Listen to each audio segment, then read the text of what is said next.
morning, my name is Elia Ogusain, the first reporter in Chapter 2, Childhood Days in Calamba.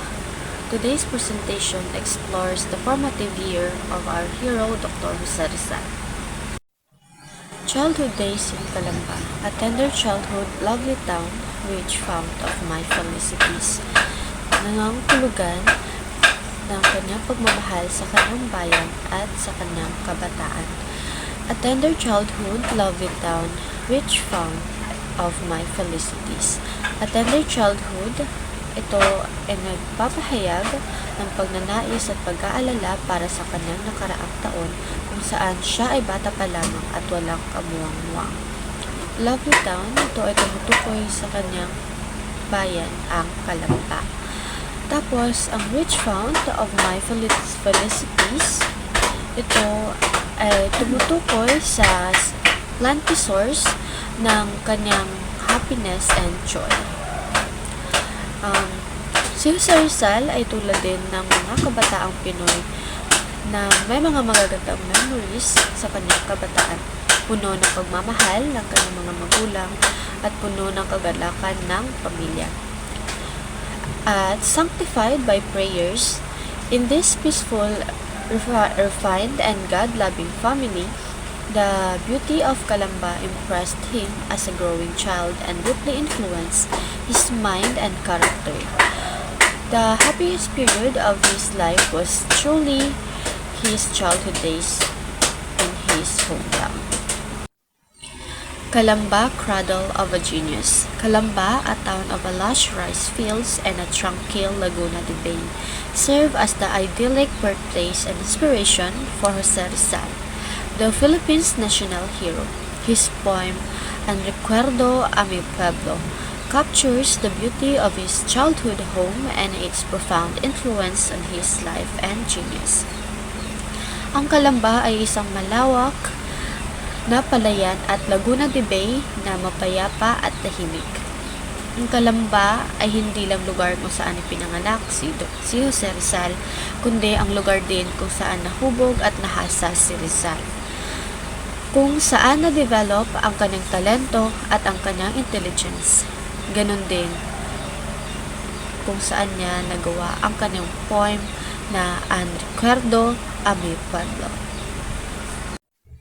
That's why they call it cradle of a genius. Earliest childhood memories. Jose Rizal's earliest memory are a tapestry woven from the simple joy and of childhood, a small cottage in his family garden where he observed nature wonders, the comforting routine of nightly prayers and enchanting stories told by his nanny, filled with fairies and fantastical creatures. These experiences, coupled with moonlit walks along the river that installed a sense of mystery, fostered a vivid imagination and a lifelong fascinating with the folklore and the unknown shaping the young Rizal's creative spirit. Ang unang alaala ni Rizal noong siya ay bata pa ay ang kanyang masasayang araw sa hardin ng kanyang pamilya. Noong siya ay 3 gulang, dahil siya ay isang mahina, sakitin at maliit na bata, inalagaan siya ng mabuti. Ang kanyang ama ay nagtayo ng isang maliit na kubo at nanipa sa hardin para sa kanya. Isang mabait na matandang babae ang pinagtrabaho bilang isang aya, katulong or nani, upang alagaan at bantayan siya. Isang araw na iwan siyang mag-isa upang maglaro ng mag-isa. Sa kanyang alaala noong kabataan, ikinuwento niya kung papaanong sa edad na 3, pinagmamasdan niya mula sa kubo sa hardin ang kuliyawan, ang maya, ang Maria Capra, ang Martin, ang pipit at iba pang uri ng ibon. Nakikinig siya ng may pagkamangha at pagkagalak sa kanilang mga awit. Ang isa pang alaala ni Rizal ay ang pang-araw-araw na pananalangin ng Angelos. Sa pagsapit ng gabi, ayon kay Rizal, Tinitipon ng kanyang ina ang lahat ng mga bata sa bahay upang ipanalangin ang Angelus. Naalala rin niya ang masayang gabi ng buwan ng Azotes pagkatapos ng panggabing rosaryo. Ikinuwento ng Aya sa mga Rizal children kabilang si Jose ang kwento tungkol sa mga engkanto, kwento ng nakatagong kayamanan at ang puno na namumulaklak ng mga diamante at iba pang mga kamanghamanghang kwento. Ang mga kathang-isip na kwento na sinabi ng Aya ay nagpukaw kay Rizal na isang pangmatagalang interes sa mga alamat. Minsan kapag ayaw niyang kumain ng hapunan, tinatakot siya ng kanyang aya tungkol sa aswang, nuno, tikbalang o isang nakakatakot na may balbas at turban na Bombay ay darating upang kunin siya kung hindi siya kakain ng hapunan. Ang isa pang alaala sa kanyang kabataan ay ang paglalakad ng gabi sa bayan, lalo na kapag may buwan. Dinala siya ng aya para maglakad. Maliwanag ang buwan sa tabi ng ilog kung saan ang mga puno ay naglilikha ng mga nakakatakot na anino sa pampang.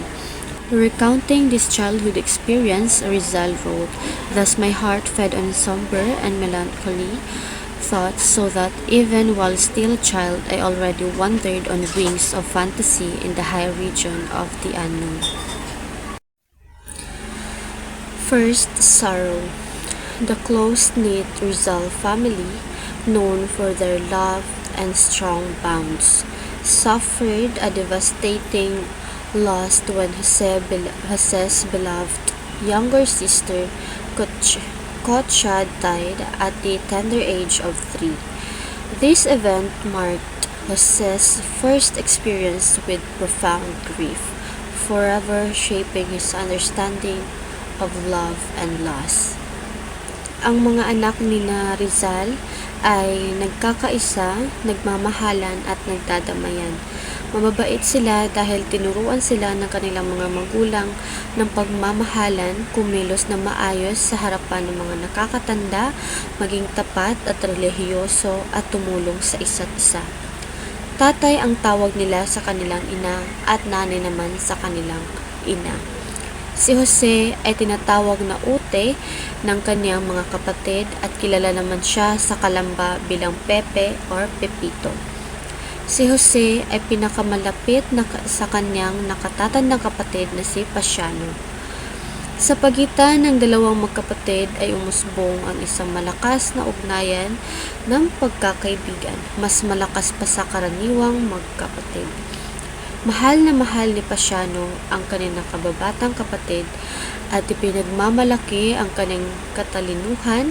Sa kabilang banda, iginagalang ni Jose si Pasiano, halos ituring niyang pangalawang ama. Sa kanyang mga kapatid na babae, si Kotcha o Concepcion ang pinakamamahal niya. Mas matanda siya ng 1 taon kay Kotcha. Naglalaro sila at mula sa kanya natutunan ni Jose kung paano maging mapagmahal na kapatid, kung paano maging sweet na kapatid. Sa kasamaang palad, namatay si Kotcha dahil sa sakit noong 1865. Nang siya ay 3 gulang lamang. Si Jose, na lubos na nagmamahal sa kanya, ay umiyak ng sobra sa pagkawala niya. Sabi ni Jose, "Noong ako ay 4 na taong gulang, nawala ang aking maliit na kapatid na si Kotcha. At doon ko unang naramdaman ang luha ng pagmamahal at kalungkutan." Ang pagkamatay ni Kotcha ang nagdala sa kanya ng unang lungkot. Devoted son of church. From a young age, Jose Rizal was a deeply religious boy raised in a devout Catholic family. His faith was evident in his daily practices, his participation in church services, and even in his early poetry. His strong religious belief were a significant part of his upbringing and continued to influence him through his life. Si Rizal ay isang debutadong Katoliko mula pagkabata. Mahilig siyang magsimba, magdasal at sumali sa mga relihiyosong aktibidad. Ang kanyang pananampalataya ay makikita sa kanyang mga tula at sa kanyang pang-araw-araw na pamumuhay. Napakaseryoso ng kanyang debosyon kaya tinawag siyang Manong Jose ng mga Hermanos at Hermanas Terceras. Pilgrimage to Antipolo. In 1868, young Jose Rizal embarked on his first pilgrimage to Antipolo with his father, fulfilling his mother's vow. The journey across Laguna de Bay was a thrilling experience, filled with awe and wonder at the vastness of the lake. After praying at the shrine, they visited Manila, marking Jose's first trip to the city and a visit with his sister Saturnina. Ito ang unang paglalakbay ni Jose sa Laguna de Bay at ang unang paglalakbay niya sa Antipolo. Sumakay sila ng kanyang ama ng isang kasko o bangka. Tuwang-tuwa siya gaya ng karaniwang bata sa kanyang unang paglalakbay sa lawa. Hindi siya nakatulog buong gabi habang naglalayag ang kasko patungo sa Ilog Pasig. Dahil mangha siya sa kadakilaan ng lawak ng tubig at katahimikan ng gabi. Maraming taon ang nakalipas nang isulat niya ang karanasang ito. Sinabi niya, sa sobrang saya, nakita ko ang pagsikat ng araw. Unang beses kong nakita ang nagniningning na sinag ng araw at tumatama sa magaspang at naibabaw ng malawak na lawa. Tapos nagdasal sa dambana ng Birhen ng Antipolo. Pumunta sila Jose at ang kanyang ama sa Maynila. Ito ang unang pagkakataon na napuntahan ni Jose ang Maynila. Pumunta sila sa Santa Ana at binisita si Saturnina na noon ay nag-aaral sa La Concordia College. First education from mother. Jose Rizal's first teacher was his mother, Doña Teodora, a woman of a strong character and excellent education. She patiently taught him his letters and prayers, encouraged his poetry talent, and instilled discipline through loving but firm guidance. Though she sometimes used corporal punishment, Rizal always cherished his mother's influence and considered her instrumental in his development. O yun nga, ang unang naging guro ni Jose Rizal ay ang kanyang ina.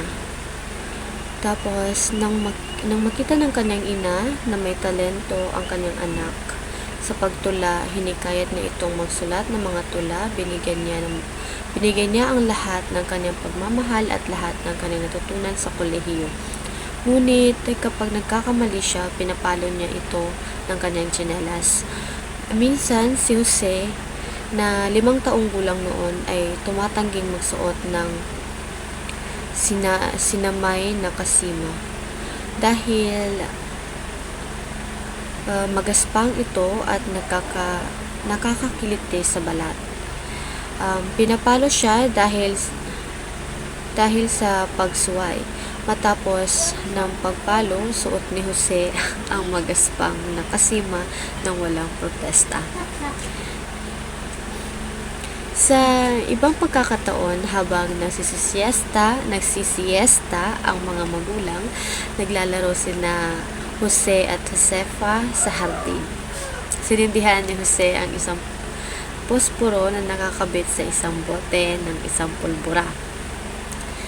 Ilang sandali lang, isang malakas na pagsabog ang naganap sa tahimik na hapon, kasunod ng isang sigaw ng sakit.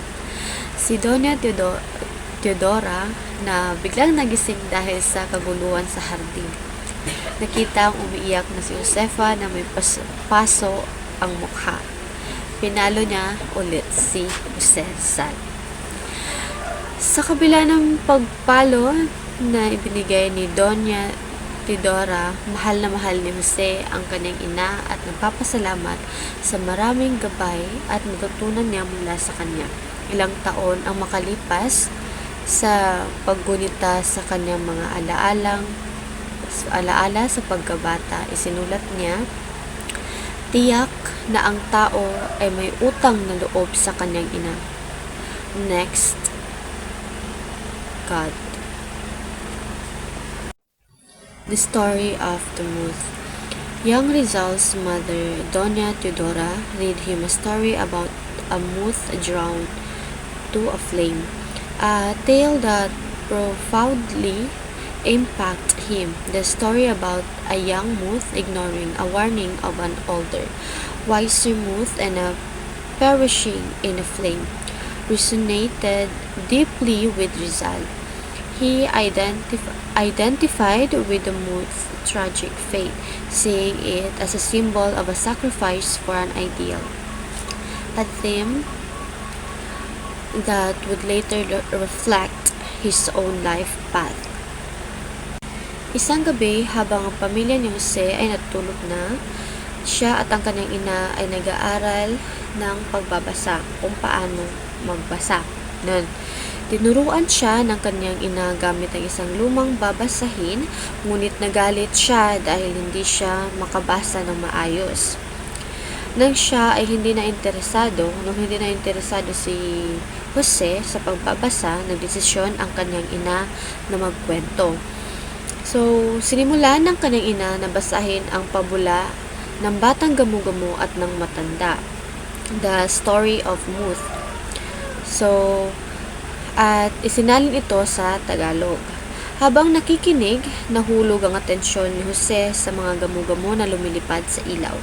Habang binabasa ng kanyang ina ang kwento, naging interesado siya sa kapalaran ng mga gamu-gamu.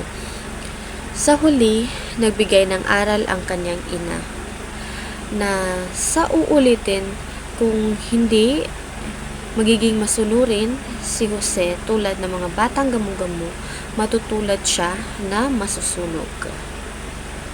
At ang kwentong ito ay nag-iwan ng malalim na epekto kay Rizal.